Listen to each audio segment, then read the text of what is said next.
I'm Paul Lin. They're known as Dreamers, the children of undocumented immigrants who came to the U.S. with their parents. Many aspire to go to college, and legally they can, but the cost to attend can be crushing. Just talked to Grace Couch, the daughter of undocumented Korean immigrants. She graduated from Stuyvesant High School, but unlike classmates who are U.S. citizens, Grace found her opportunities for higher education limited by her immigration status. Once I started applying to colleges, and then I realized that I don't have any financial aid. I can't get private loans. So pretty much if I cannot pay in cash, I cannot go to any college. In the U.S., there are an estimated 1 to 2 million undocumented students. Some 65,000 graduate from high school every year, but as little as 10% attend college. Without much access to loans or financial aid, students must raise cash to pay tuition, so it can take a long time to earn a bachelor's degree.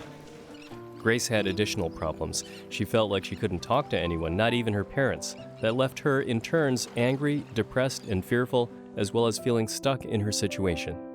I felt like if I told my friends or my guidance counselor, they'll report me and I'll be deported back to my country.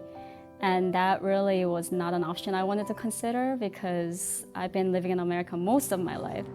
Grace had cash from her family to attend the City College of New York, but when her father got sick, she had to quit school to work and save up tuition money. I worked pretty much everything. I worked as a cashier, as a waitress, after-school teacher. I also worked in a law office as a paralegal for about 5 years. It was a frustrating time for Grace. Being undocumented, for her just to find a string of menial cash jobs was hard enough. Beyond that, she felt a sense of hopelessness. Even if I do have a bachelor's degree or beyond, it will be a waste of money, to speak honestly, just because the company cannot hire me anyway. It's situations like Grace's that, over the years, prompted bipartisan support for immigration reform and proposal of the DREAM Act.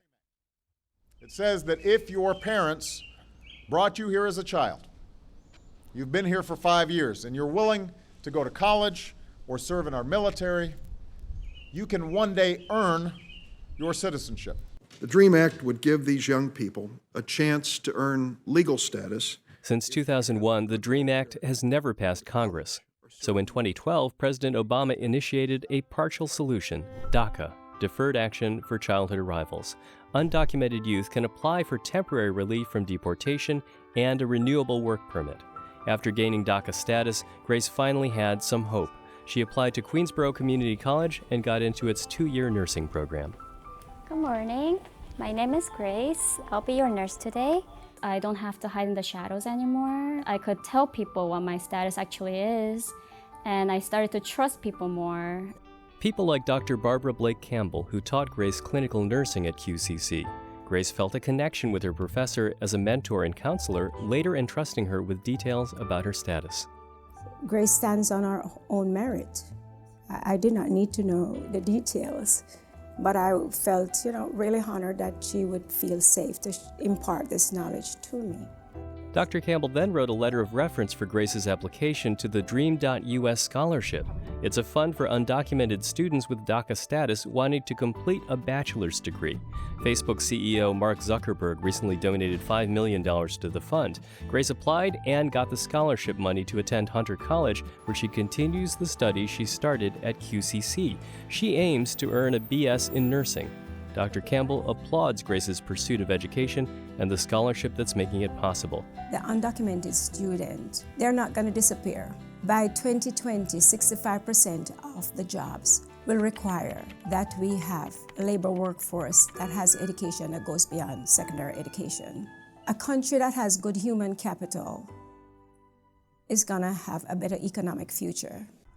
Immigration reform has been a political football for years, and experts like Alan Wernick see it playing a big role again in the 2016 presidential election.